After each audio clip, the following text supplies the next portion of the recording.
Quando comecei a dirigir, tinha 14 anos. Não era estranho para as pessoas nessa época dirigirem antes de terem idade para tirar a carteira. Caramba, eu já mascava tabaco há vários anos antes disso, então realmente não ligávamos muito para esperar até termos idade para fazer qualquer coisa. Simplesmente não era um grande problema. Eu costumava trabalhar em carros com meu pai o tempo todo enquanto crescia. Então, quando eu tinha 14 anos, ele conseguiu um carro velho e fomos consertá-lo para que eu pudesse dirigir. Depois que terminamos, eu podia dirigi-lo para onde quisesse nos vales e colinas onde morávamos.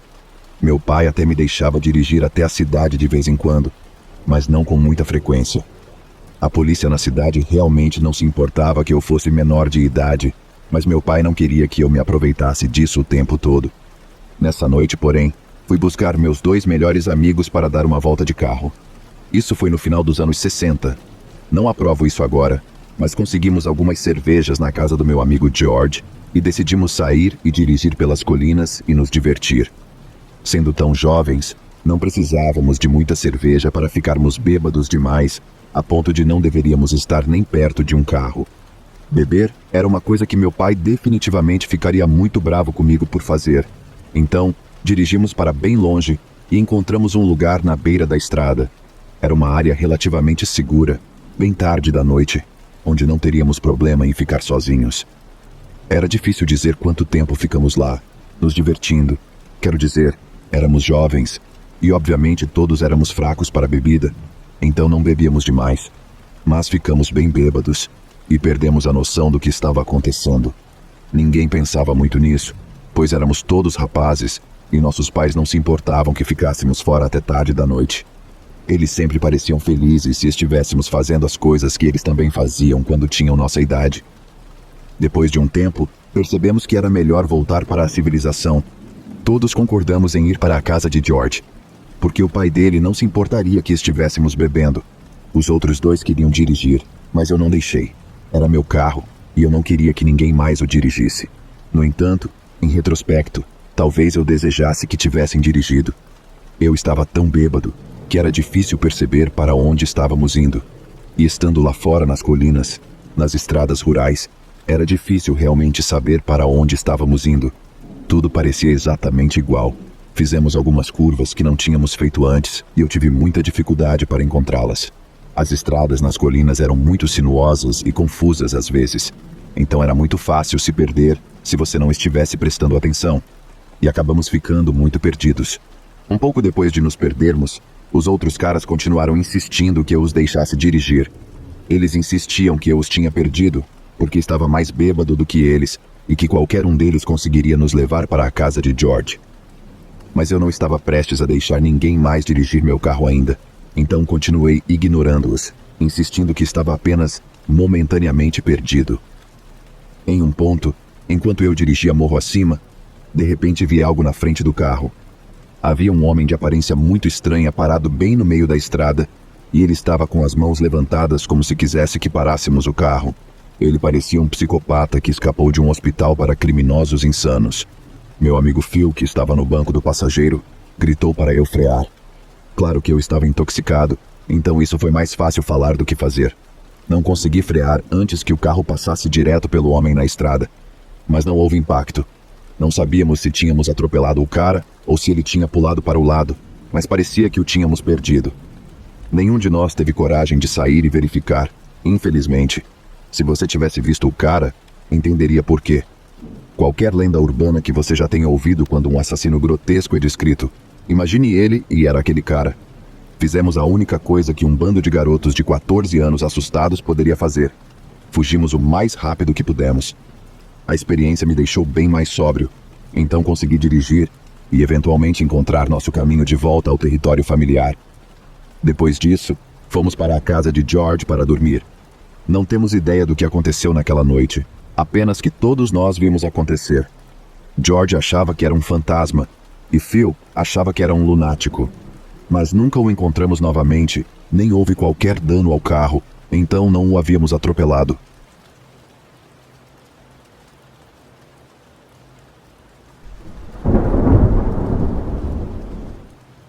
Lembro-me disso acontecendo comigo quando eu era pré-adolescente. Acho que tinha 12 anos na época. antes de chamarmos pessoas dessa idade de pré-adolescentes. Notei ultimamente que muitas pessoas parecem pensar que crianças de 11 e 12 anos são apenas rostos de inocência, mas nada poderia estar mais longe da verdade.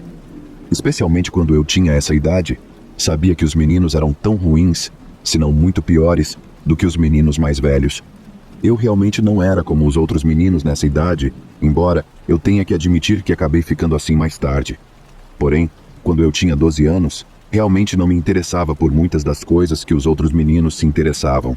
Na maioria das vezes, na verdade, eu só queria ser deixado em paz. Ser deixado em paz não era a melhor opção disponível quando fui para o acampamento de verão. Também não tinha nenhum interesse em ir, mas meus pais insistiram que eu fosse. Eu tinha ido várias vezes quando era mais novo e gostava mais quando era mais jovem, mas senti que tinha superado isso e realmente não tinha interesse em voltar. Mas acho que meus pais provavelmente pensaram que precisavam de um tempo extra para si mesmos durante as férias de verão. Então eu tinha que ir, mesmo que não quisesse. Era um saco realmente. O verão deveria ser meu tempo longe das besteiras que eu tinha que aguentar na escola. Embora eu fosse um bom aluno, realmente não gostava de estar perto de todas as outras crianças. Na maioria das vezes, elas só me irritavam. Eu não era intimidado nem nada disso, então não era uma daquelas crianças que estavam sozinhas, porque não tinham escolha. Eu simplesmente não gostava muito das pessoas. Elas sempre me irritavam, e eu era mais feliz quando estava longe delas. O acampamento parecia uma maneira realmente chata de passar parte das minhas preciosas férias de verão. Acho que a única coisa boa sobre isso, realmente, era que o acampamento ficava longe o suficiente de casa e era frequentado por pessoas de vários lugares. Então eu nunca encontrava ninguém da minha escola lá. Mas a maioria das crianças que frequentavam o acampamento eram frequentadores assíduos. Então eu conhecia muitos deles, de ano para ano. Meu desejo de ficar sozinho era um desenvolvimento bastante recente. No passado, eu tinha me envolvido muito mais nas atividades do acampamento. Os conselheiros me conheciam, e havia muitos outros meninos que também me conheciam e andavam comigo nos anos anteriores. Ao chegar este ano, pude perceber que muitos deles estavam ansiosos para me ver. Tentei ser amigável o suficiente para não parecer que estava sendo um idiota, mas não sentia muita vontade de socializar com ninguém. Um pouco mais de uma semana no acampamento, eu simplesmente não estava me divertindo. Tive dificuldade para dormir uma noite, preferindo estar em casa no ar-condicionado lendo um livro. Então, embora não fosse permitido, decidi me levantar e dar uma volta. Felizmente, o conselheiro que dormia na minha cabana dormia como uma pedra. Então consegui me levantar e sair da cabana sem que ele percebesse. Quando voltasse, sabia que ele ainda estaria roncando, assim como estava naquele momento. Estava bem quente para o que eu conseguia tolerar e sabia que não conseguiria dormir muito, por mais cansado que estivesse. Então, decidi que ia andar por aí sem destino. Não prestei muita atenção para onde estava indo também. Eu tinha estado naquelas florestas muitas vezes antes na minha vida, e mesmo no escuro, não tinha medo de me perder. Não tenho certeza de quanto tempo estive lá antes de começar a ouvir o barulho. Não sabia o que era, mas me preocupou imediatamente. Não parecia humano, e a última coisa que eu precisava era encontrar algo não humano lá fora. Poxa, eu realmente não queria encontrar algo humano lá fora também, a menos que tivesse sorte e fosse alguém que eu conhecesse do acampamento. Eu ainda era jovem o suficiente para acreditar nas histórias de maníacos na floresta que contam em volta da fogueira. Pensar sobre esses possíveis encontros humanos e não humanos realmente me deixou um pouco nervoso. Não tinha ideia do que era aquele barulho que continuava ouvindo, mas não parecia bom. E como minha imaginação estava começando a me dominar, decidi que era melhor tentar voltar para o acampamento. É melhor não conseguir dormir enquanto estou na cama do que andar por aí e encontrar sabe-se lá o quê. Não sabia o que fazer e não sei dizer por que pensei em fazer isso, mas parei enquanto estava voltando apressadamente para o acampamento. Sentia-me muito inquieto e realmente queria voltar, mas algo me dizia que eu nunca chegaria ao acampamento. Estava escuro, mas não era difícil ver, pois meus olhos já estavam ajustados há bastante tempo. Encontrei uma árvore que parecia fácil de escalar e decidi subir. Achei que poderia ter uma visão melhor ao meu redor se fizesse isso. Não demorou muito depois de subir na árvore para eu ficar muito grato por ter feito isso. Havia algum tipo de animal andando por ali, muito perto da árvore. Tive que apertar os olhos um pouco para tentar ver melhor. Mas quando consegui, fiquei bastante chocado com o que vi. Parecia que um lobo de tamanho médio estava andando ao pé da árvore. Pensei comigo mesmo que o lobo devia ser o barulho que eu estava ouvindo. Não sabia o que fazer. Sabia muito pouco sobre lobos. Tudo o que eu sabia era, ironicamente, o que nos contavam no acampamento. Mas não sabia se estava em perigo ou algo assim. Poxa, eu nem sabia se os lobos podiam subir em árvores ou não. Então decidi que, apesar de estar realmente assustado, tinha que tentar ficar o mais quieto possível. Além disso, não sabia se aquele era o único lobo por ali ou se fazia parte de uma matilha que estava caçando à noite. O lobo ia e voltava um pouco enquanto eu permanecia na árvore. No entanto, nunca ficava longe por muito tempo e nunca se afastava muito. Em nenhum momento senti que poderia descer da árvore e estar seguro para voltar ao acampamento. Às vezes, ficava muito difícil me segurar na árvore, mas estava muito determinado a fazê-lo. Fiquei naquela árvore por muito tempo. Em nenhum momento tive certeza se o lobo sabia ou não que eu estava lá. Mas ele nunca se afastava muito. Depois de um tempo, percebi que estava ficando muito sonolento na árvore. Mas a pior coisa que poderia acontecer era eu adormecer e cair da maldita árvore. Depois de um tempo, percebi que não via o lobo voltar por um tempo depois da última vez que ele saiu de vista. Parecia que poderia ser um bom momento para descer da árvore e tentar voltar ao acampamento. Mas estava apavorado demais para tentar algo assim. Apenas fiquei na árvore a noite toda, esperando ver se o lobo voltaria ou não. O sol finalmente nasceu sem o lobo voltar. Só então, quando consegui ver melhor ao meu redor, decidi tentar descer da árvore e voltar ao acampamento. Mesmo assim, foi assustador fazer isso.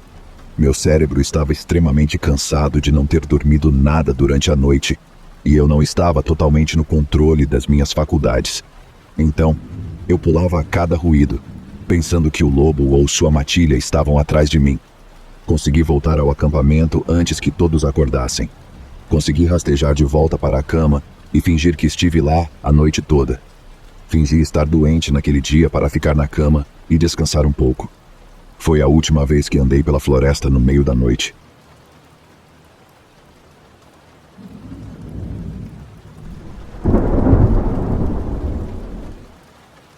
Minha avó morava em uma grande casa no campo. Eu sempre adorei visitar quando era mais jovem, porque era um ambiente muito diferente do que eu estava acostumado. Embora definitivamente não se comparasse às casas de campo dos muito ricos, ainda era uma casa realmente grande e bonita. Eu sempre me perguntava como minha avó vivia em uma casa tão grande sozinha. Mas ela estava lá desde que eu me conhecia por gente e parecia ser muito feliz ali. Não consigo explicar muito sobre a casa. Não sou realmente um escritor muito descritivo, mas, só para saber, não havia ar-condicionado na casa. Mas, na verdade, nunca precisou. Durante o verão, minha avó mantinha todas as janelas abertas na casa. Em quase todos os dias, a brisa atravessava toda a casa, mantendo-a muito fresca. Era quase tão bom, e às vezes até melhor do que o ar-condicionado. A casa tinha 3 andares, sem contar o sótão e o porão. Havia muitos quartos, então, quando parentes vinham visitar, sempre havia espaço.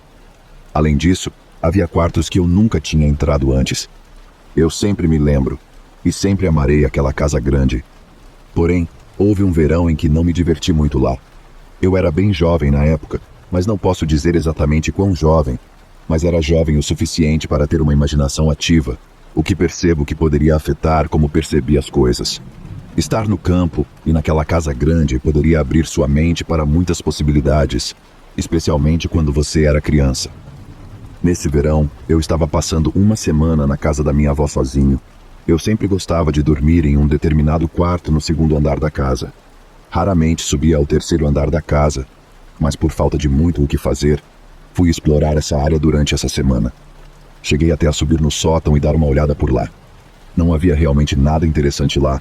Apenas um monte de caixas e coisas guardadas, mas era muito estranho e assustador no sótão, e isso por si só me deixou em um estado de espírito imaginativo. Não sinto que esteja relacionado, mas menciono minha exploração, porque a coisa estranha que aconteceu comigo aconteceu justamente na noite do dia em que explorei novas partes da casa. Eu estava na cama, tentando dormir, no quarto em que sempre dormia e no qual eu me sentia muito confortável. A janela estava aberta e a porta estava encostada. Havia uma brisa muito agradável e fresca passando pela casa. O vento estava um pouco alto, então, na primeira vez que ouvi algo, mal ouvi. Mas parecia que alguém estava gemendo do lado de fora da casa. Primeiro, atribuí isso ao vento e tentei deixar por isso mesmo. No entanto, ainda conseguia ouvir. Algumas vezes o barulho entrou pela janela e, a cada vez, parecia menos e menos que era o vento. Finalmente, soube que não poderia ser o vento porque ouvi distintamente alguém gemendo por ajuda. Ninguém morava perto da casa da minha avó, então não poderia ser um vizinho ou algo assim. Também não havia motivo para alguém estar no quintal dela, e teriam que estar para que eu pudesse ouvi-los. Mas houve uma segunda vez que ouvi alguém pedindo ajuda e decidi que tinha que ir até a janela e verificar. Claro que fiquei nervoso ao me levantar. Estava absolutamente apavorado, para ser honesto, mas rastejei até a janela, mantendo-me escondido para que quem quer que estivesse lá fora não pudesse me ver. Quando cheguei lá, olhei pela janela e não vi nada a princípio. Porém, ouvi alguém pedindo ajuda novamente. Tentei localizar de onde vinha a voz. Foi difícil fazer isso e me manter escondido ao mesmo tempo. Contudo, consegui. Estava muito escuro lá fora, mas eu conseguia ver bem. Porém, ainda assim, não vi ninguém no quintal, muito menos alguém que precisasse de ajuda. Esperei pela janela, apenas observando. Esperei alguém gritar por ajuda novamente, mas não ouvi. Estava pronto para atribuir tudo à minha imaginação e voltar para a cama. Mas então vi algo que me chocou. Uma pessoa, que parecia completamente saudável, apareceu brevemente de trás de uma árvore.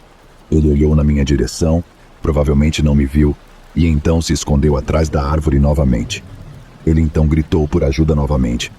Afastei-me da janela. Saí do meu quarto para acordar minha avó e contar a ela o que tinha visto. Pensei que o homem lá fora devia estar tramando algo e não algo muito bom. Minha avó fez algo que nunca esquecerei até hoje. Ela pegou o rifle dela e desceu até a porta da frente da casa. Ela abriu a porta e disparou o rifle para o ar e disse: "Tem mais uma bala para você se não sair da minha propriedade."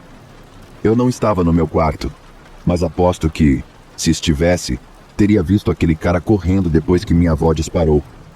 Definitivamente, vi isso na minha mente. Dormi no quarto da minha avó naquela noite porque ainda estava bastante abalado com tudo. Mas minha avó era uma caçadora e eu sabia que ela realmente era boa com seu rifle. Senti-me protegido. Mais tarde, ela me disse que viu o cara correndo para a floresta. Eu queria ter visto ele correndo da minha avó também.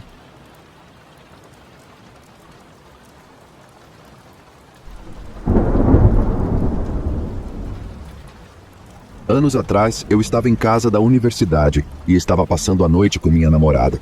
Estávamos nos sentindo um pouco aventureiros, mas como estávamos em casa da faculdade nas casas de nossos pais, decidimos dar uma voltinha de carro. Nossa cidade natal era bastante rural, então não levou muito tempo para dirigirmos até um lugar em uma estrada rural perto de um campo de alfafa, onde poderíamos ter um pouco de privacidade. Quase ninguém passava por ali, talvez um caminhão a cada hora ou algo assim. O motor está desligado, as luzes estão apagadas e nossos bancos estão reclinados. Meu carro era pequeno, então não havia espaço para irmos para o banco de trás e realmente fazer acontecer. Mas carinho é carinho, seja lá se há uma alavanca de câmbio entre vocês ou não. Mas naquela noite, estou feliz por ter que ficar no banco do motorista.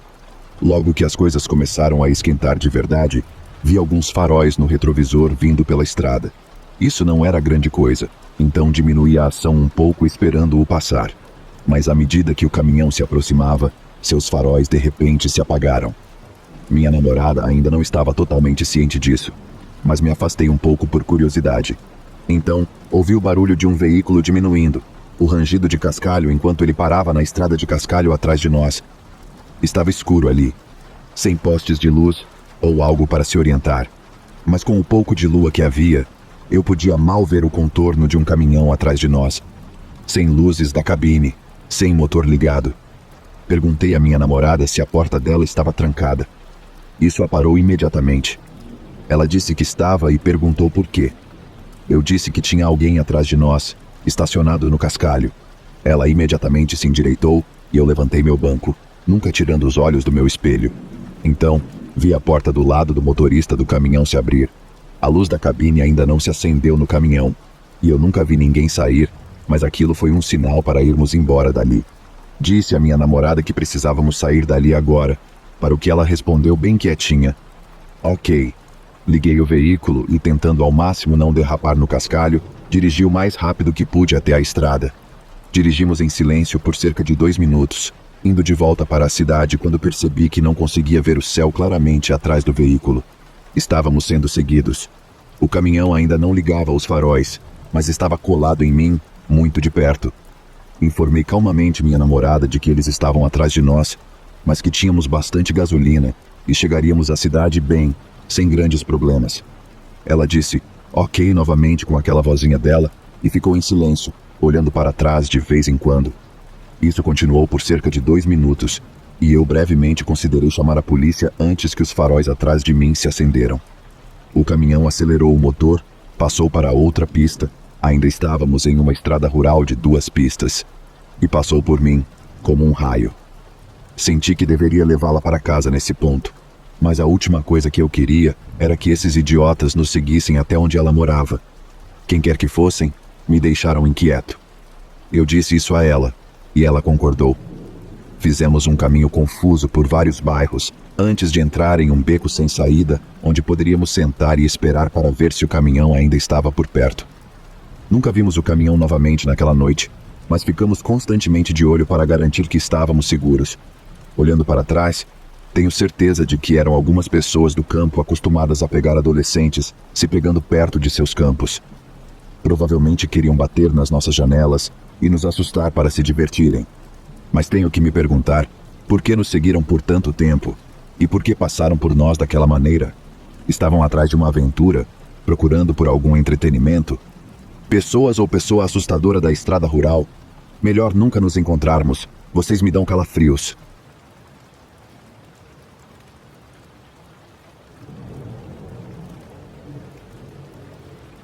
Tenho uma história de quando eu era criança que acho que devo compartilhar com vocês. Eu também estava lá quando aconteceu, mas foi minha irmã quem foi mais negativamente afetada. Não era como se pudéssemos ter previsto. Nossa cidade natal é pequena, com não mais de 20 mil habitantes hoje, e provavelmente menos naquela época.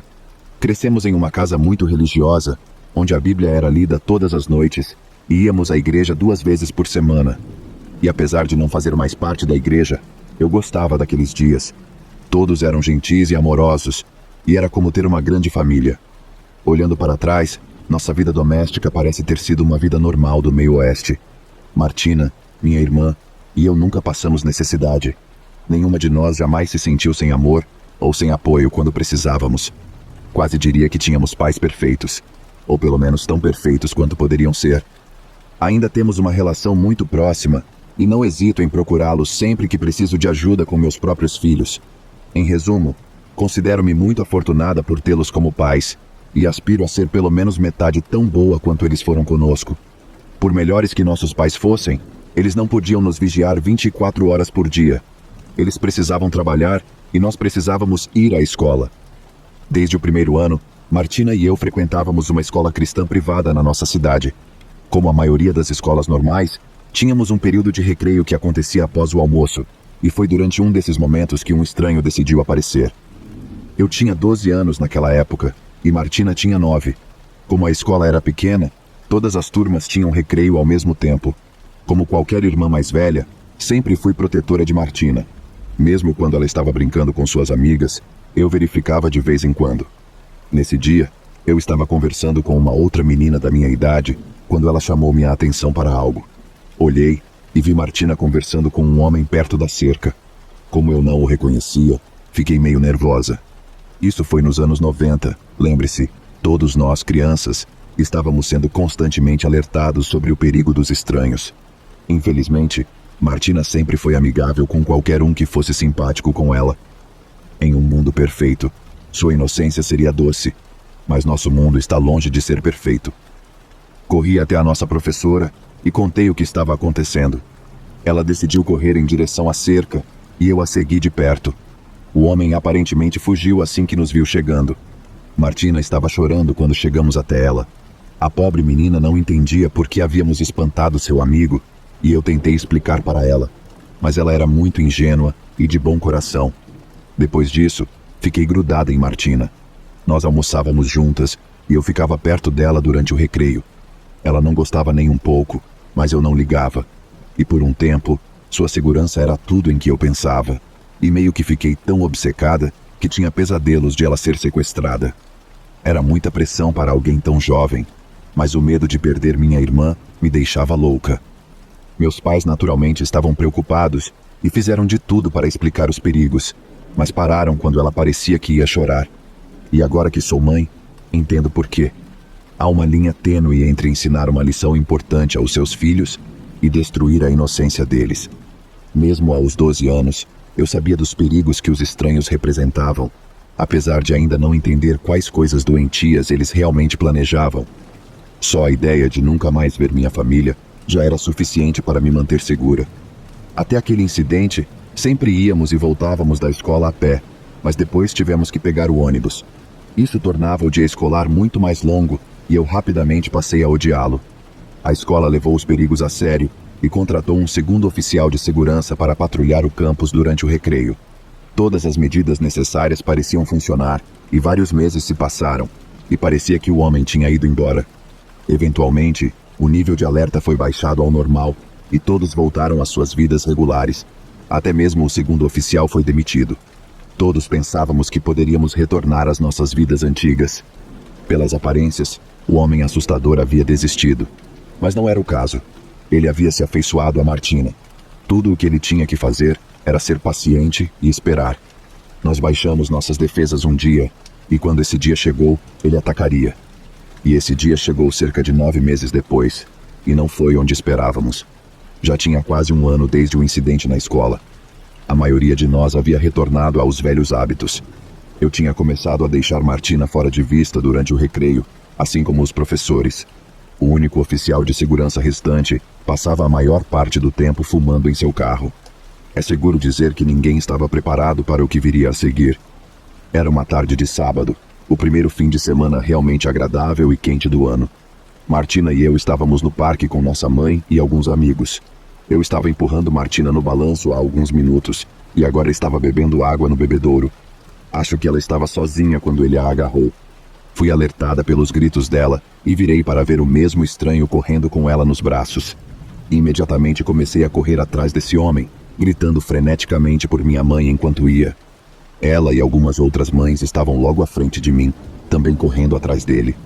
Parecia que ele ia conseguir escapar, mas a poucos metros do carro, ele parou e colocou Martina no chão. Ele tinha uma expressão estranha e azeda no rosto e estava batendo em sua camisa. Eu me lembro disso.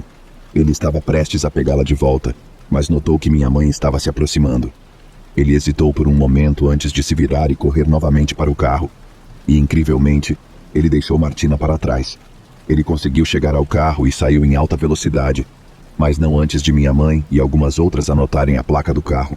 Quando finalmente chegamos até Martina, vimos por que o canalha a havia deixado. A pobre menina estava tão apavorada que tinha se molhado. Não consigo imaginar o medo que ela deve ter sentido.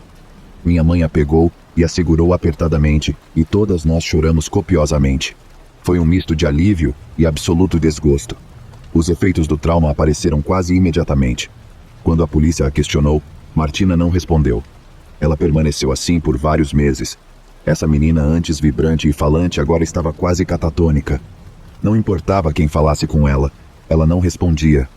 Um olhar distante e vazio permanecia fixo em seu rosto. Minha mãe ficou inconsolável e eu não sabia o que fazer. A única luz no fim do túnel era que tínhamos a placa do carro do homem. E enquanto esperávamos por atualizações, minha mãe fazia de tudo para fazer Martina falar. Ela passou por uma longa série de conselheiros e psiquiatras, mas não se conseguiu muita coisa. Eventualmente, ela voltou a falar, mas não havia como voltar atrás. A confiança cega que ela tinha foi completamente destruída e grande parte da sua vida depois disso foi passada sozinha em seu quarto, o único lugar onde se sentia completamente segura. Ela raramente namorava alguém, e quando namorava, eram garotos que ela conhecia há muito tempo. Contra todas as probabilidades, ela eventualmente encontrou alguém, mas o relacionamento está constantemente sendo testado por esses problemas e traumas do passado. Quando chegou a notícia de que o estranho havia sido capturado, nosso pai se ofereceu para lidar com a investigação a partir daí. Tudo o que sei é que ele foi para a prisão, mas não sei por quanto tempo ou onde está agora. E se ele for estúpido o suficiente para mostrar seu rosto aqui novamente, não vai acabar bem para ele.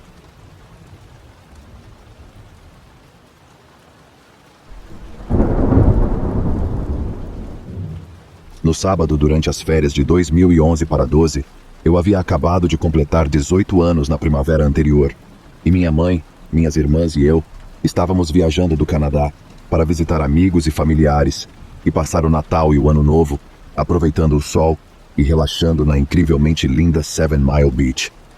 Durante o dia, passava muito tempo com minha família, fazendo excursões, nadando com golfinhos, mergulhando com snorkel, praticando parapente e aproveitando o sol quente, muito diferente do rigoroso inverno de onde escapamos.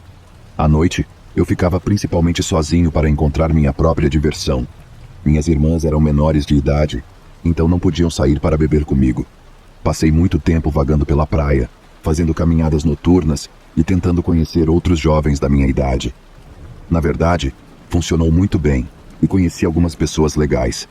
Saí com um irmão e uma irmã de Toronto e conheci uma mulher de 30 anos que havia se afastado da festa do trabalho e achava que eu era bem mais velho do que eu realmente era. Com 18 anos, eu tinha uma espécie de confiança falsa, onde me apresentava como alguém que parecia saber exatamente o que queria. Excelente em falar com garotas, corajoso e até mesmo arrogante, mas por dentro, eu definitivamente não podia sustentar isso. Eu era tímido, nervoso e realmente tinha que me forçar a falar com estranhos. Era difícil, mas um pouco de coragem líquida tornava minhas conversas muito mais naturais, embora a ansiedade constante, especialmente quando se tratava de garotas, nunca desaparecesse realmente. Eu simplesmente fingia que não estava lá. Uma noite, tropecei em um grupo de americanos, Jess, Amber e Alyssa, e seu namorado Caleb, além de um cara local chamado Ernest, fumando drogas na praia. Todos tinham cerca de 20 anos e me convidaram para me juntar a eles. Passamos algumas horas nos conhecendo e contando histórias idiotas. Eu tinha uma garrafa de rum, eles tinham cigarros. Então, para um grupo de jovens idiotas, foi uma combinação perfeita. Estava ficando tarde, então todos fizemos planos para nos encontrarmos no dia seguinte e irmos a alguns bares. Na noite seguinte, nos encontramos no resort e fomos a um bar que Ernest sugeriu. Era um bar esportivo com mesas de beer pong, mesa de sinuca e outros jogos como Buck Hunter e Fliperama. Ele estava anexado a uma boate que tinha um evento dubstep na sexta-feira que planejamos participar depois de algumas bebidas. Começamos a beber no bar esportivo e conheci todo tipo de pessoas interessantes, incluindo uma garota da minha cidade natal, que estudava na escola logo ali na rua da minha casa. Foi realmente muito divertido, e não me lembro de ter me divertido mais em um bar em toda a minha vida até aquele ponto. Geralmente, quando você sai para um bar, você fica com seus amigos, e talvez conheça algumas pessoas aqui e ali, mas isso foi diferente. Foi revigorante conhecer tantas pessoas de todo lugar. Depois de sermos derrotados por um casal na casa dos 60 anos no beer pong, começamos a interagir com outro grupo de jovens da nossa idade. E havia essa garota, vou chamá-la de Amanda, que basicamente ficou grudada em mim assim que nos conhecemos e extremamente atenciosa comigo. Mesmo que fosse desconfortável com essa completa estranha, eu apenas meio que ignorei. Eu não queria ser rude e não estava interessado em suas investidas. Além de não me dar meu espaço pessoal, eu simplesmente não estava atraído por ela. Eu até tinha uma queda pela mencionada Amber e não deixaria essa garota atrapalhar isso. Fui um pouco brusco com ela, mas ainda amigável o suficiente para não deixá-la chateada. E algumas das outras pessoas do grupo dela eram bem legais, então eu apenas deixei pra lá. Nosso grupo de 6 havia basicamente dobrado até então foi nesse ponto que todos decidimos ir para a boate. Chegamos ao bar e começamos a pedir bebidas e tentar ser o cara legal que eu achava que era. Pedi uma rodada para todo o grupo, todos estavam bem animados e eu me senti bem. Passei a bebida para Amanda e ela apertou minha bunda e me deu um piscadela. Eu basicamente ignorei isso e tomei minha bebida com o resto do grupo. Passaram-se bons 20 minutos e eu estava me divertindo dançando, bebendo e conversando com os americanos que conheci no dia anterior, quando Amanda vem cambaleando até mim e começa a me tocar novamente. "Ei, bonitão", ela diz. "Que tal você vir dançar comigo?" "Ah, não, obrigado. Estou bem", respondo. "Estou me sentindo tão mal", ela responde. "Vamos lá, será divertido." Estou realmente bem, Só vou ficar aqui com esses caras, digo.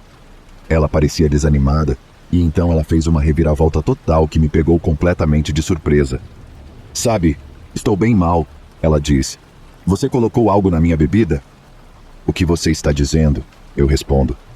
Com certeza você colocou algo na minha bebida, não foi? Ela insiste. Eu só tomei algumas doses e estou me sentindo péssima. Isso é ridículo, eu proclamo. Por que eu faria algo assim? Não, você definitivamente colocou algo na minha bebida, e eu vou contar para todo mundo aqui que você está tentando me drogar. Eu estava totalmente atordoado. Nem conhecia essa garota, e não fazia ideia do que dizer. Eu sei que coisas assim acontecem com as pessoas, e você deve especialmente ter cuidado com estranhos, mas eu certamente não coloquei nada na bebida dessa pessoa. A princípio, fiquei um pouco preocupado. Talvez alguém mais tivesse feito isso. Mas o fato de ela estar usando isso para me ameaçar me convenceu do contrário. Juro que não coloquei nada na sua bebida, eu digo. Ele não colocou nada na sua bebida, Amber interveio. Mal conheço esse cara, mas posso te dizer que ele não colocou nada na sua bebida. Como você pode saber disso? Amanda respondeu. Talvez ele tenha colocado algo na sua bebida também. Eu estou me sentindo bem. Vocês todos estão se sentindo bem? Ela perguntou ao grupo, recebendo um sim ressonante como resposta. Nos deixe em paz e vá procurar outra pessoa para incomodar. Amanda sorriu e piscou para mim, depois se afastou. Foi a coisa mais estranha que já vi, disse Amber. Você apenas fique conosco. Nós te apoiamos se ela aparecer de novo. Passei o resto da noite incrivelmente ansioso, com a cabeça virada para todos os lados. Ela estava lá com seus amigos, e ocasionalmente eu a pegava me encarando com raiva, o que tornava realmente difícil aproveitar o resto da noite. Quando o bar estava fechando, saí para fumar um cigarro e esperar pelos outros, quando Amanda se aproximou de mim novamente. Ei, desculpe por te acusar de colocar algo na minha bebida. Quer vir até a praia comigo? Podemos ter um tempo a sós, e eu posso te pedir desculpas de verdade. Alarmes soaram na minha cabeça. O que essa garota estava tentando fazer? Ela me acusou de drogá-la, e agora está me pedindo para ficar sozinho com ela. Será que essa era uma forma sádica de flertar comigo? Absolutamente não, eu disse com a voz mais firme possível. Isso é insano. Deixe-me em paz. Eu nem a deixei responder. Joguei meu cigarro pela metade e corri de volta para o bar para encontrar os outros e contar o que aconteceu. Eles estavam perto da saída do bar com as pessoas do grupo dela, e perguntei aos amigos dela qual era o problema, contando-lhes o que acabara de acontecer. E descobri que ela não era amiga deles. Eles a conheceram naquela noite no bar esportivo antes de chegarmos, e um dos caras disse que ela estava agindo de forma inapropriada com ele também. E quando ele disse que não estava interessado, ela ficou realmente estranha e continuou pedindo para ficar sozinha com ele. Quando saímos do bar, ela não estava em lugar nenhum, e eu não a vi novamente pelo resto da viagem. Não tenho ideia qual era o motivo dela, ou qual era o objetivo final dela, e parte de mim sente que ela era apenas uma garota estranha que estava tentando flertar, e era completamente terrível nisso. Mas a outra parte de mim, que sente que ela tinha outros motivos que poderiam ter sido mais sinistros. Eu não sei se foi uma coincidência ou não, mas Ernest também desapareceu depois disso, e nunca mais o vi.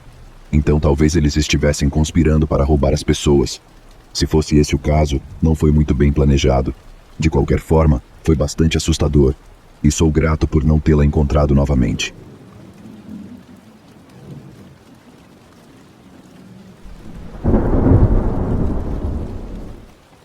Recentemente, houve uma grande tempestade de granizo na minha região que causou muitos danos à propriedade das pessoas, e como de costume, uma enxurrada de empresas de telhados e consertos noturnos surgiram em busca de uma fatia desses generosos cheques de seguro. Tivemos sorte, no entanto, enquanto a maioria dos meus vizinhos sofreu todo tipo de danos ao redor de suas propriedades. Nós tivemos poucos ou nenhum. Acredito que isso tenha muito a ver com os meus painéis solares e o ângulo em que nossos carros estavam estacionados. Nosso carro mais antigo, um Jetta 2005, tinha alguns pequenos amassados, mas nada que valesse a pena ficar chateado, e não consegui ver uma única marca na minha caminhonete. Quando comparado aos meus vizinhos na rua lateral, muitos dos quais tiveram carros tão danificados que foram considerados perda total, não consigo pensar em nenhuma outra razão. Quanto ao nosso telhado, Havia apenas alguns anos desde que o nosso foi completamente substituído após uma longa batalha com a companhia de seguros. Submeti novamente uma reclamação e ela foi finalmente aprovada. Então, talvez 6 meses se passaram antes de comprarmos a cobertura dos painéis, cobrindo cerca de 80% do próprio telhado. Duvido que as telhas tenham tido a chance de se fixar ainda, um processo que normalmente ocorre no calor do verão. Claramente, não precisamos de reparos em nossa casa, mas isso não impediu que os reparadores baratos nos assediassem constantemente. Na semana seguinte, provavelmente 6 indivíduos e empresas diferentes bateram à minha porta. Fui gentil no início e simplesmente disse que meu telhado era novo e que não precisava de seus serviços. A maioria entendeu a dica e foi embora, talvez deixando o carro para trás, mas alguns tentaram me convencer de que eu estava errado. Esse tipo de comportamento é o que me irrita. Quando apontei que o telhado não poderia ser danificado sem também prejudicar os painéis, eles perceberam com que tipo de pessoa estavam lidando, e isso encerrou as visitas. Ninguém estava me enganando, ou pelo menos eu pensei. Então, o homem que provaria que eu estava errado apareceu 2 ou 3 dias depois da tempestade. Eu simplesmente estava fora, e quando voltei, encontrei um cartão de visita e um folheto presos na minha porta de tela. Embora o nome no cartão não me fosse familiar, notei que ele representava a minha própria seguradora. Me perguntei por que eles teriam enviado um representante para falar comigo. Eles deveriam saber que haviam acabado de pagar por um telhado não muito tempo atrás. Pensei brevemente em ligar, mas não parecia valer o esforço. Mencionei apenas ao cara se ele voltasse. E este é o momento em que os golpistas começaram a aparecer. Nos próximos dias, foi uma constante inundação de cowboys e empreiteiros independentes batendo à minha porta. Fiquei realmente irritado com o caos bem rápido. Então, quando o representante do seguro voltou na semana seguinte, não fui tão gentil quanto deveria ter sido. Apesar disso, ele foi compreensivo e agradeceu pelas informações, e com isso, assumi que tudo estava resolvido. Outros poucos dias se passaram e encontrei um vizinho enquanto passeava com meu cachorro. Começamos uma discussão e ele brincou sobre eu mudar de ideia. Ignorei isso no começo. Este vizinho não é exatamente um gênio, mas meus instintos me disseram que havia mais por trás disso. Pedi para ele esclarecer o que queria dizer e ele me contou que tinha visto um homem com uma escada e uma prancheta ao redor da minha propriedade e havia conversado com ele mais cedo no dia. Sua descrição do homem soava muito parecida com a do representante do seguro, e isso me deixou furioso, já que ele conhecia a situação e não tinha motivo para estar lá, especialmente enquanto eu estava no trabalho. Interrompi a caminhada e retornei para casa. Ele me devia uma explicação e eu queria isso naquele momento. Liguei para o número no cartão e fui conectado à operadora principal. Quando pedi para falar com ele, ela hesitou por um momento antes de me transferir. Depois de um breve tempo de espera, a voz feminina voltou a perguntar com quem eu queria falar. Disse o nome do representante e ela me informou que o homem havia se aposentado e não estava mais na empresa. Pensei que ela tinha entendido errado, então soletrar o nome dele para garantir que ela não havia entendido errado, e ela estava irredutível. Ele se aposentou há mais de um ano e não poderia mais me ajudar, mas se precisasse de assistência, ela poderia me ajudar em seu lugar. Nada disso fazia sentido. Estava ficando frustrado. Por que estavam mentindo para mim? Contei tudo o que havia ocorrido. O cartão, ele aparecendo sem me avisar, tudo. E ela se desculpou por todos os problemas que eu estava tendo, mas jurou que sabia com certeza que ele não havia estado na minha casa. Estava perdendo a calma agora. Parecia que ela estava me chamando de mentiroso e exigi que ela retirasse isso.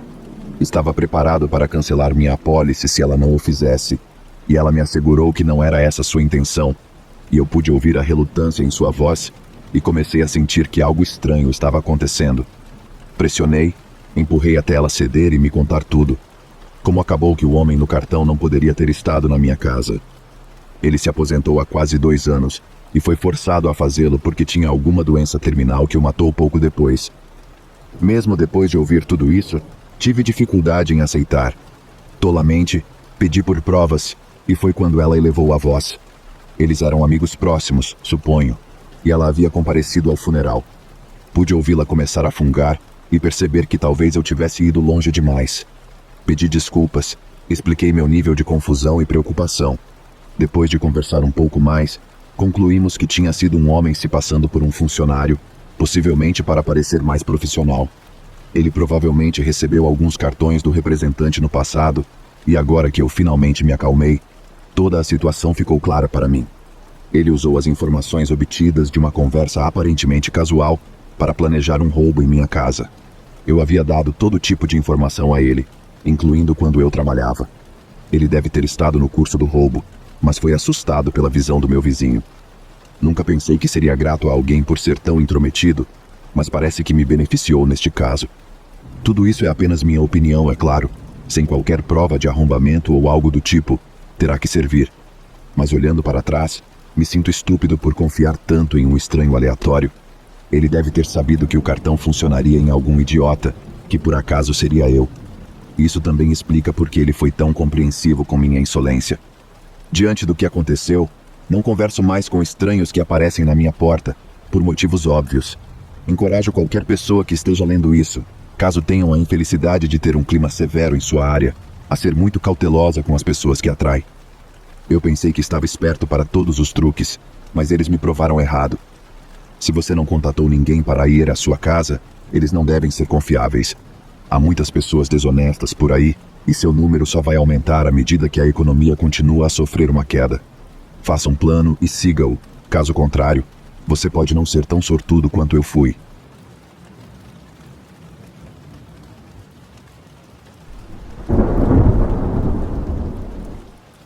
Comecei a fazer caminhadas noturnas pelo campus no meu último ano de faculdade. Não demorou muito para eu perceber que isso me ajudava a manter o peso e a clarear a mente após um longo dia de trabalho. Depois da formatura, continuei com essa prática e faço isso até hoje. Enquanto muitos ao meu redor se tornaram diabéticos e hipertensos, dependendo de múltiplos medicamentos, eu não tenho esses problemas. Na verdade, minha pressão arterial está sempre dentro da faixa normal, assim como meu peso e açúcar no sangue. Sou, no momento, o único membro da minha família que pode fazer essa afirmação. Ao me aproximar do meu 43º aniversário, não vejo razão para parar com essas caminhadas pós-jantar. Para quem estiver lendo isso e estiver interessado em se tornar mais saudável, recomendo caminhar em vez de correr. Você obtém todos os benefícios, sem o desgaste no corpo que a corrida pode causar. Problemas nos joelhos vêm à mente especificamente. Como tudo na vida, sempre haverá alguns inconvenientes em qualquer atividade, embora a maioria deles venha do mundo exterior e de coisas que você não pode controlar. A história que estou contando hoje envolve um desses inconvenientes. Era uma noite de verão agradável e fresca. Eu tinha acabado de fazer um jantar maravilhoso com minha família e saí para meu trajeto usual de 4 quilômetros pelo bairro. Já fiz essa caminhada 1000 vezes e nunca encontrei nada pior do que um cachorro que escapou do dono. Nessas situações, bastava um sapato ou um aceno com minha bengala de caminhada para afastá-los. Essas caminhadas são um dos raros momentos da minha vida em que tenho tempo para mim mesmo. Eu usava esse tempo para planejar meu futuro e simplesmente apreciar a bela música da natureza ao meu redor. Por essa razão, geralmente caminhava sozinho, embora nunca impedisse ninguém de me acompanhar. Acho que minha família percebeu que eu preferia a solidão. Nesta noite, o sol estava começando a se pôr no horizonte. Eu estava chegando ao ponto intermediário, onde eu me virava para casa. Minha rua termina exatamente a 2 quilômetros da minha casa, e nesse final de rua, há um grande carvalho ao redor do qual eu sempre caminho. Não tenho um motivo específico para isso, apenas se tornou um hábito com o tempo. De qualquer forma, eu tinha acabado de fazer a curva e estava voltando quando uma voz masculina soou atrás de mim. "Boa noite, vizinho." Eu quase pulei de susto quando ouvi isso. Olhei por cima do ombro e vi um homem correndo em minha direção. Fiquei tão irritado que acabei soltando um palavrão. Ele parecia ter surgido do nada. Há um monte de árvores à esquerda, mas eu não vi ou ouvi ninguém por lá quando passei. Algo simplesmente não parecia certo.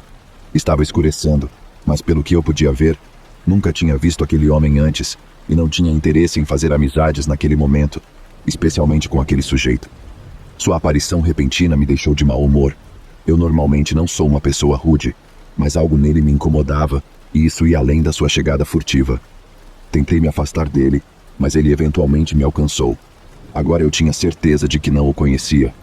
Está frio demais para esta época do ano, não está? Sua tentativa de conversa fiada me irritava e eu podia sentir a carranca no meu rosto. Tudo o que eu queria naquele momento era chegar em casa. Lutei contra a vontade de mandá-lo embora. Eu não queria ser rude, apesar de ele ser um idiota. Ele não tinha feito nada de errado realmente. Caminhamos mais 1 quilômetro juntos antes de minha casa aparecer. Durante todo esse tempo, ele continuou divagando sobre coisas sem importância, e eu realmente não disse nada em resposta. O alívio que senti ao ver minha casa ao longe foi rapidamente substituído por uma sensação de medo. Não tinha certeza se queria que aquele homem irritante soubesse onde eu morava. Em vez de virar na minha rua, continuei andando. Não tinha um plano de como me livrar dele, mas imaginei que pensaria em algo enquanto caminhava. Continuamos por cerca de 20 metros, antes de ele dizer algo que fez meu sangue gelar. Ei, Nick, não é a sua rua que acabamos de passar? Uma sensação de mal-estar me dominou, e senti como se tivesse suado frio. Dei mais um passo, e tudo ficou em silêncio. Uma raiva indescritível fervia dentro de mim.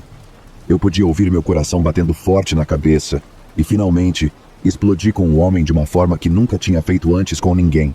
Gritei com ele. Quem diabos é você? Eu nunca te conheci antes na minha vida. Como você sabe meu nome? Eu sei que não te disse. Um sorriso presunçoso parecia se espalhar pelo rosto dele, e era além de arrepiante naquele momento. Bem, parece que você me pegou. Ele já era um homem bastante imponente, mas aquele sorriso o tornou monstruoso aos meus olhos. Um ar de ameaça emanava dele como um perfume barato, e eu ficava mais nervoso quanto mais tempo permanecia ali. Apesar do terror que sentia, meu ego me incitava a me afirmar ali. Para um observador, poderia ter sido como ver uma sardinha tentando intimidar um grande tubarão branco. Eu não sei quem você pensa que é, ou por que decidiu me incomodar, mas eu prometo que se você me incomodar novamente, eu vou enfiar meu pé tão fundo no seu... Você vai precisar de um cirurgião para removê-lo. Eu realmente disse isso. Foi quase patético e uma ameaça vazia. Sou um homem de tamanho médio, mas ele poderia ter me dobrado como um pretzel se quisesse. A essa altura, eu estava tão assustado e com raiva que tremia incontrolavelmente. Tenho certeza de que ele podia ver isso, e provavelmente isso o assegurava de que ele tinha a vantagem.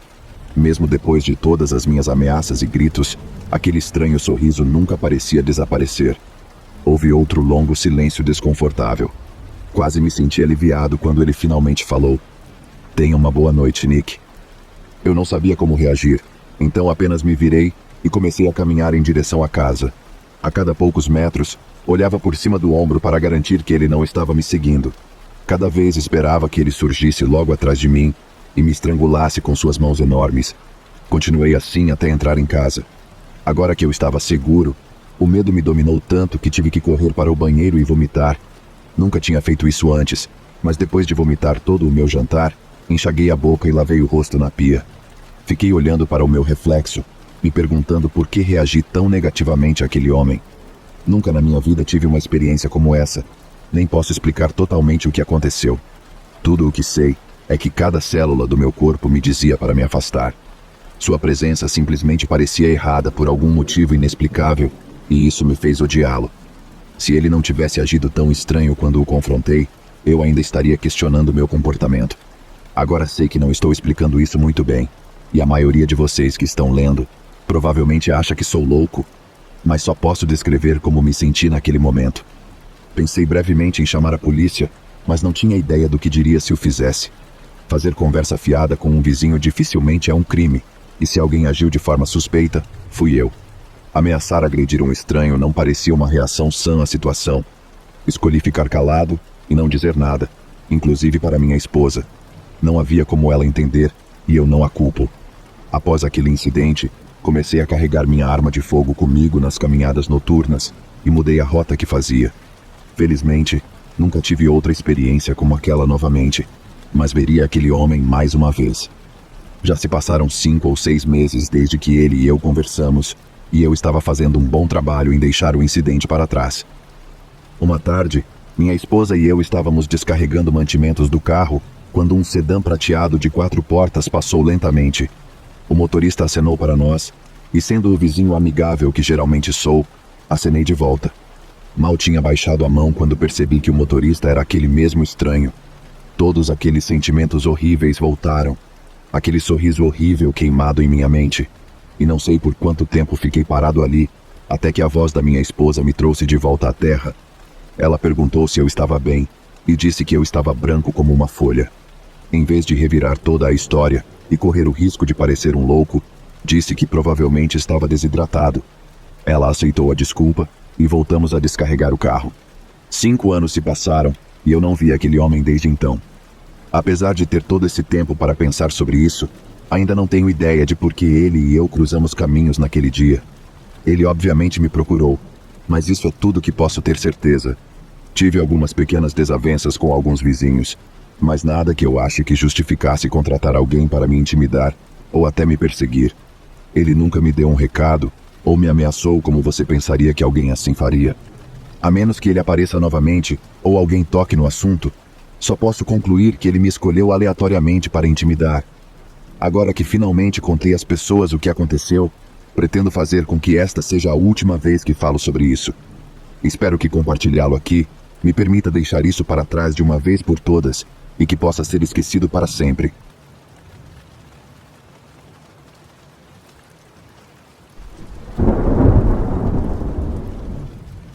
Em 2016, meu primeiro marido e eu decidimos seguir caminhos separados e me vi sem ter onde morar como resultado.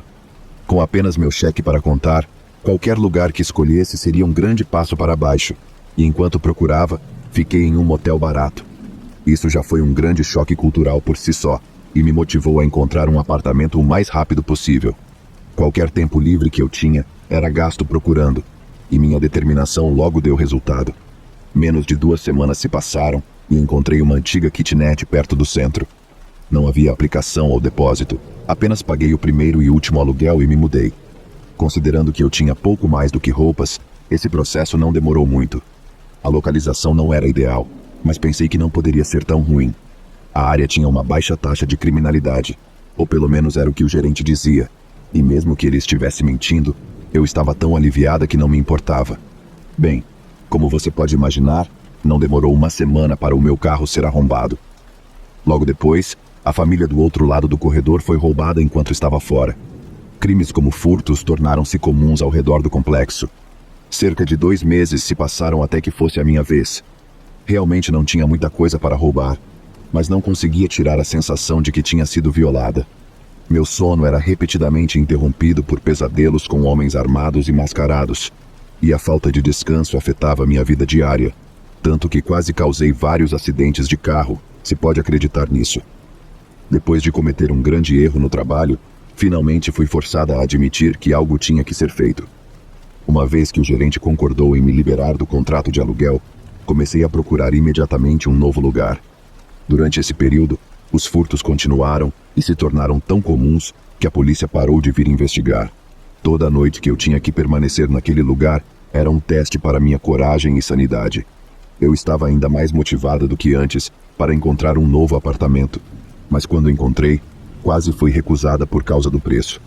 No final, percebi que tinha que pagar mais se quisesse segurança e aceitei. Meu novo condomínio era mais parecido com o que eu tinha crescido. Havia um portão com código e todos eram amigáveis, e me senti muito melhor depois de me mudar. Devo ter dormido umas 13 horas na primeira noite. As coisas estavam indo tão bem que eu tinha medo de que algo ruim fosse acontecer e estragasse tudo. Mas nada aconteceu, e finalmente consegui me estabelecer. Eu não tinha me mudado nem há 1 mês quando conheci meu primeiro vizinho. Começamos a conversar nas caixas de correio, e antes que eu percebesse, fui convidada para um churrasco.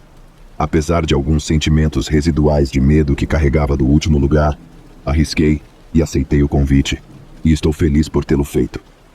Este seria o evento em que conheci meu atual marido, Brad. Ele me disse depois que pensou que eu era snob porque não falava com ele, mas entendeu depois que compartilhei o que tinha vivido no meu apartamento anterior. Terminou bem, então não guardo rancor dele, e verdade seja dita, eu provavelmente era um pouco metida na época. Minha opinião para mim mesma ainda estava inflada pelo modo como fui criada. E essa história não é sobre minha vida amorosa, embora preferisse contar sobre um homem que chamarei de O Homem Sem Nome. Eu o via quase todos os dias por 1 mês, e tenho certeza de que não fui a única. Eu pegava minha correspondência todos os dias depois do trabalho, e o via fazendo o mesmo, ou pelo menos achava que estava na época. Minha curiosidade logo me venceu, e tentei iniciar uma conversa. mas ele sempre era rápido demais.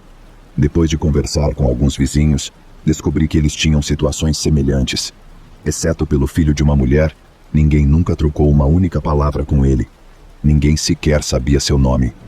O garoto a quem perguntei sobre o estranho apenas mudou de assunto e correu para seu apartamento aparentemente. A localização deste apartamento era tudo o que sabíamos. As pessoas que moravam ao redor dele diziam que raramente o viam ou ouviam, e ele realmente era um enigma para todos no complexo. Qualquer pedacinho de informação que se tornava disponível se espalhava como fogo entre os moradores. Uma senhora estava tão desesperada que se jogou para ele, apenas para ser rejeitada. Toda a saga tomou um ângulo completamente novo quando o homem sem nome desapareceu de repente. Todas as teorias e ideias foram propostas, mas nenhuma poderia realmente ser provada. Obviamente, nós quase o tínhamos esquecido quando a verdade veio à tona, e foi muito mais louco do que qualquer um de nós esperava. Um mês se passou e eu estava voltando da caixa de correio quando um dos meus vizinhos me parou e disse que o homem tinha sido preso. Perguntei por quê, e ela não quis me dizer. Tudo o que disse foi para eu checar o jornal. Voltei para meu apartamento e peguei o jornal local no meu computador. E você nunca vai acreditar no que aconteceu, de acordo com o artigo. A polícia recebeu uma ligação do nosso condomínio, dizendo que um homem não identificado estava morando ilegalmente em uma de nossas unidades abandonadas. O invasor foi levado sob custódia sem resistência. Quando os policiais vasculharam a unidade, encontraram mais de $5.000 em itens roubados. Os itens variavam de celulares a laptops. Mais da história foi divulgado nas próximas semanas. Sob os termos de um acordo de barganha, o homem admitiu ter cometido quase 100 arrombamentos em apartamentos e casas pela cidade. Um dos complexos de apartamentos que ele admitiu ter como alvo foi o lugar de onde eu havia fugido alguns meses antes, e minha mente explodiu. As probabilidades de lidar com isso foram astronômicas. Parece que o único lugar que ele não havia roubado era o complexo em que ele estava realmente ocupando ilegalmente. Só posso supor que ele achou que isso chamaria muita atenção para ele, e mal sabia ele que sua tentativa de se esconder era o que o fazia se destacar. A única coisa que ouvi foi como ele conseguiu ficar tanto tempo na unidade sem ser notado. Tenho algumas teorias, mas não são importantes o suficiente para incluí-las aqui. E até hoje esse continua sendo o momento mais assustador e surpreendente da minha vida.